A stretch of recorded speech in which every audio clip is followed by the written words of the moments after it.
Mexico, a young boy named Gal lived with his mother, Rosa. One warm afternoon, as she prepared a meal in their small home, Rosa received an unexpected call from her uncle, Carlos. He explained that a dangerous gang was after him because he had stolen a large sum of money. Panicked and desperate, he begged Rosa to find the treasure he had hidden for her and leave Mexico before it was too late. No sooner had the call ended than Carlos was captured. Their ruthless leader, Mauricio, searched Carlos's phone and noticed Rosa's name among his recent contacts. That was enough for him to be certain she knew something.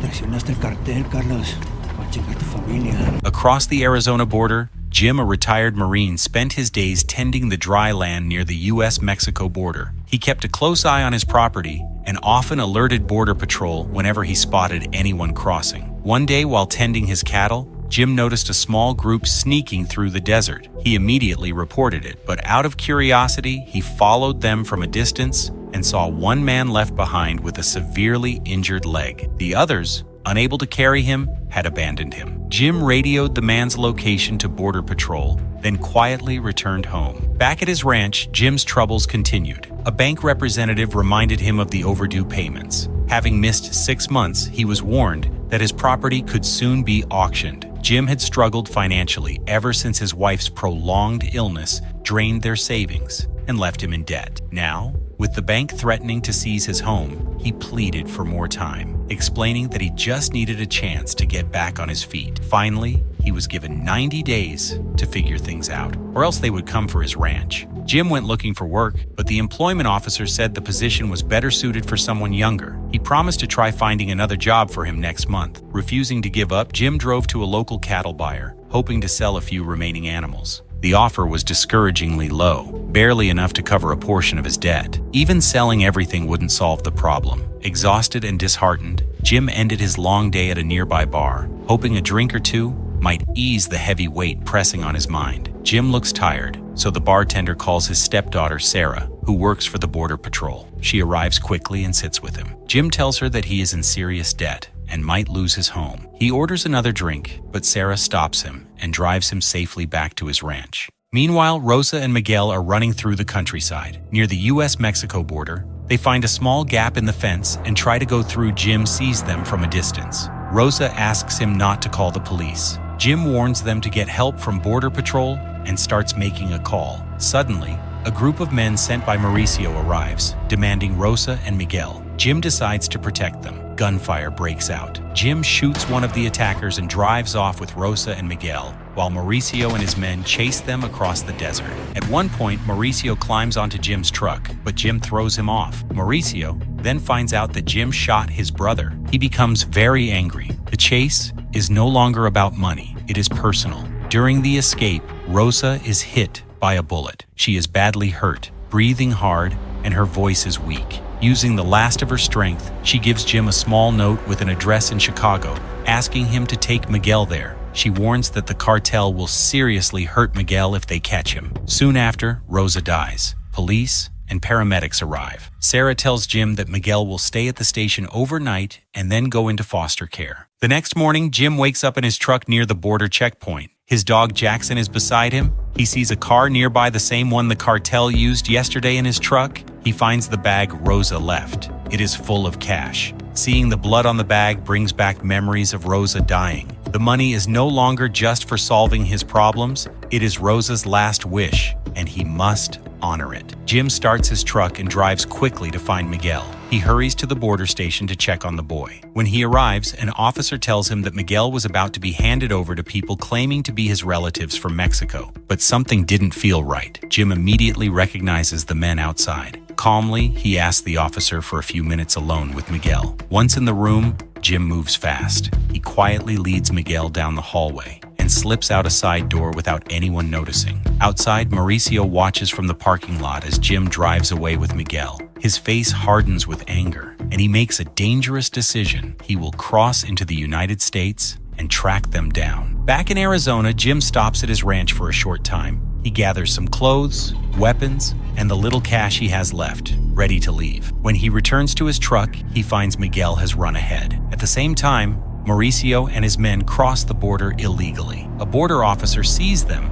but hesitates. quickly recognizing them as cartel enforcers. To stay safe, the officer lets them pass without stopping them. Jim soon finds Miguel not far from the ranch. He warns the boy that if those men catch him, they will seriously hurt him. Together, they start driving toward Chicago. As they travel, Jim explains where they are going, but Miguel stays quiet. Jim thinks the boy doesn't understand him. Meanwhile, after entering the United States, Mauricio goes straight to Jim's property. He breaks into the house and searches every room. He finds credit card receipts and an old Marine Corps badge. Suddenly, everything becomes clear. Jim is not just a rancher, but a trained Marine, making him a dangerous opponent. Mauricio takes the badge and tells his men to set the house on fire. Jim stops at a gas station to refuel and buys a paper map to help navigate toward Chicago. Using the credit card receipts, Mauricio begins coordinating with cartel members already in the United States. Later, Jim calls Sarah and learns that his ranch has been destroyed. "They sent agents to your house," she says. "It's burned to the ground." Furious, Jim shouts aloud in the car. Then Miguel quietly responds in English. Jim is surprised he realizes the boy has understood him all along. Miguel admits that he doesn't want to be there. Jim reassures him that they are doing what is best and explains that they are heading to his family in Chicago. However, the credit card Jim used at the gas station gives away his location. Mauricio gets the alert within minutes and quickly gathers his men. When they arrive, Mauricio calmly goes inside and asks the cashier where Jim went. She says she doesn't know and refuses to help. Furious, Mauricio threatens her, and she is seriously injured before he leaves. After checking the security cameras, Mauricio sees that Jim is traveling east. Later, Jim's truck breaks down, so he takes it to a nearby garage. The mechanic apologizes, saying they are about to close. With no other option, Jim takes Miguel to a small diner nearby. For the first time, they sit down and talk. They properly introduce themselves,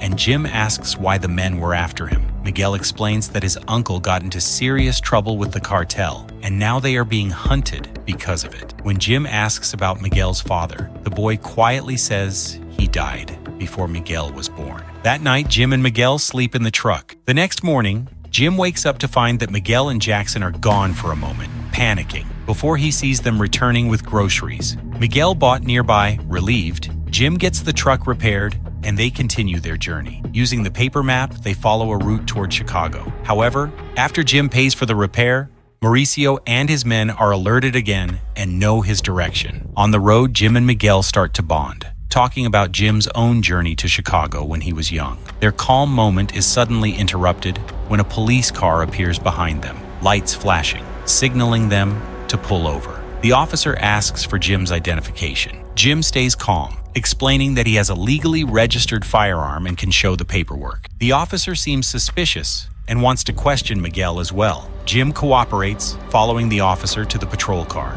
Inside, Jim notices the officer quietly speaking into his phone, trying to hide it. Jim realizes this is not a normal traffic stop. The officer is likely working with the cartel. When Jim asks what the officer is doing, the man suddenly turns hostile. Jackson jumps at him, and together Jim and his dog manage to subdue the officer. Jim quickly knocks him out, runs back to the truck, and drives away before the cartel arrives. Soon after, Mauricio and his men reach the patrol car. They find the officer barely conscious and demand to know where Jim went, but he cannot answer. Frustrated, Mauricio leaves the scene, furious at the setback. While looking around, Mauricio finds Jim's roadmap and takes it. From a distance, Jim and Miguel watch what happens. Later, he calls Sarah and learns that the man he shot was Mauricio's brother. Sarah also confirms she returned the boy safely, and Jim reluctantly agrees. As night comes, Jim and Miguel check into a small motel. During the evening, they talk and start to understand each other better. A few hours later,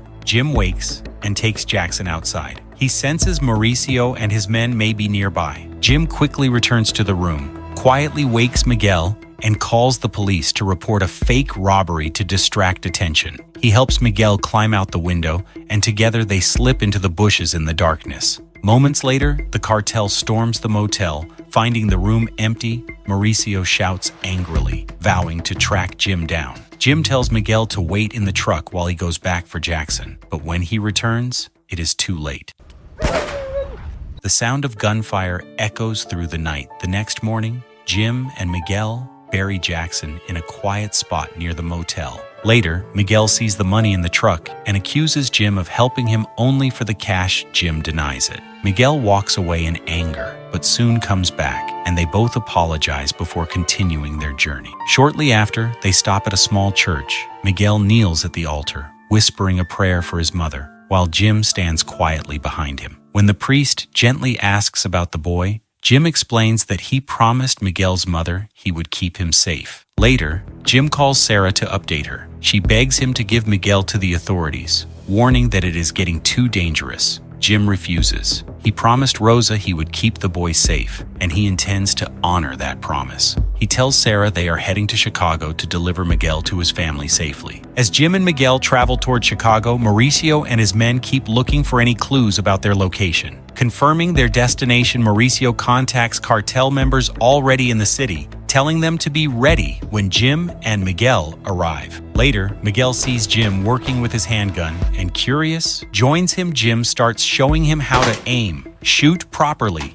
and even take the gun apart and put it back together. Miguel says he wants to get revenge on the men who hurt them when he grows up. Jim shakes his head firmly, explaining there's nothing noble or thrilling in taking someone's life. He reminds Miguel that his mother sacrificed herself so he could have a chance at a better life. That night, they find shelter under an old overpass. They light a small fire using some of the cartel's money, not for wealth, but just to stay warm. Survival is the only thing that matters now. The next morning, approaching Chicago's outskirts, Jim spots two men on an overpass watching them. Sensing danger, he quickly steers off the highway and into the countryside, trying to lead the pursuers away from the city and keep Miguel safe. The cartel cars speed up, one vehicle pulling alongside them. Jim swerves sharply, sending it crashing into the trees. His own truck's radiator starts failing, but he keeps going until reaching a remote clearing and finally stops. Using his military training, Jim takes cover,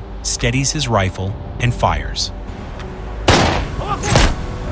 The shot hits the driver of Mauricio's car, flipping it violently off the road. Some of Mauricio's men crawl from the wreckage, one of them firing toward Jim's position. Jim grabs Miguel and runs toward an abandoned farmhouse. They duck into a dusty shed. Jim positions himself by a cracked window and tells Miguel, if anything happens to him, he must run as fast and as far as he can. Looking through the broken window, Jim sees a cartel man approaching. He aims, fires, and takes him down instantly. Only two enemies are left. Acting quickly, he tells Miguel to count to 30 and then fire through the window to create a distraction.